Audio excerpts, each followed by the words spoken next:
है तो उसमें मतलब नहीं आ पा रहा था, इसलिए मैंने इसको और करके इसमें ऐड कर दिया है। ठीक है दोस्तों, 1773 रेगुलेटिंग एक्ट का शेष भाग है। इसमें पहली बार कंपनी को प्रशासनिक एवं राजनीतिक मान्यता मिली।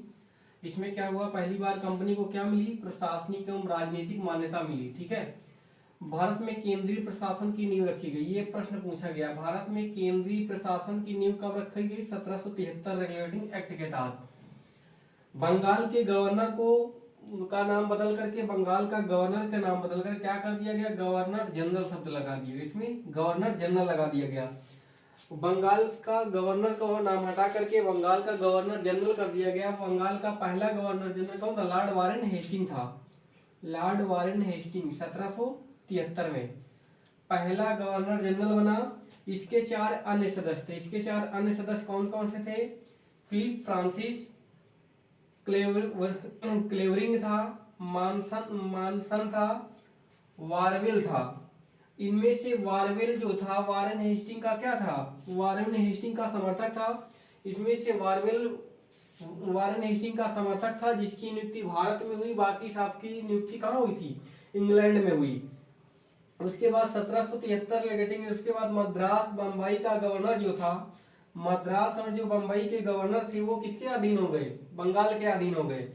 मद्रास एवं बम्बई के गवर्नर बंगाल के अधीन हो गए। 1773 रेगुलेटिंग एक्ट के तहत 1774 ईस्वी में बंगाल में सुप्रीम कोर्ट की स्थापना हुई, जिसके पहले मुख्य न्यायाधीश कौन हुए, एजिले Aamby, sir एजिला Aamby,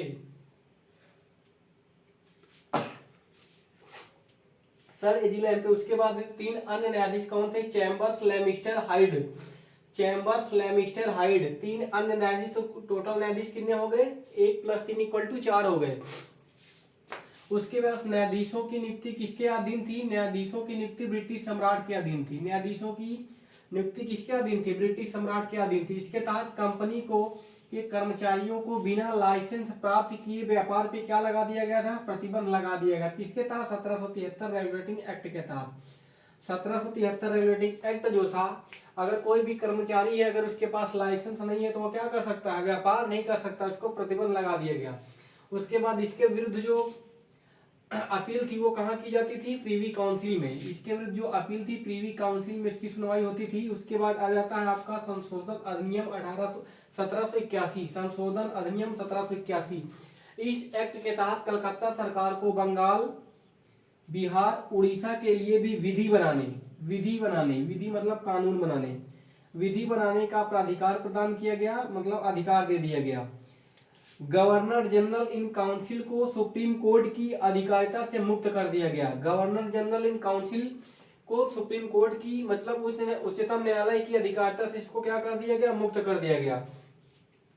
supreme court की शक्ति की को सीमित करते हुए उसकी राजस्व अधिकारिता को भी समाप्त कर दिया गया। मतलब उच्चतम न्यायालय का जो अधिकार था उसको सीमित कर दिया गया और उसके राजस्व अधिकार को क्या कर दिया गया, समाप्त कर दिया गया। तो इतना ये चर्चा था। इसी तरह मैं आपको धीरे धीरे जो रेगुलेटिंग एक्ट है, जो पिट्स इंडिया एक्ट है, मतलब जो भी है 10-12 है, मैं इसे धीरे धीरे करके आपको 3-4 दिन में समाप्त कर दूंगा। उसके बाद फिर संविधान का, भारत का संविधान में कौन कौन भाग लिया था, भारत का संविधान निर्माण किसने किसने किया, किस किस देशों से भारत का संविधान हमारा लिया गया है, भारत के संविधान में किसकी किसकी क्या भूमिका है, बाकी ये सारा मैं आपको धीरे धीरे चर्चा करूंगा, पूरा आपको विस्तार से पढ़ाऊंगा। ठीक है दोस्तों, थैंक यू।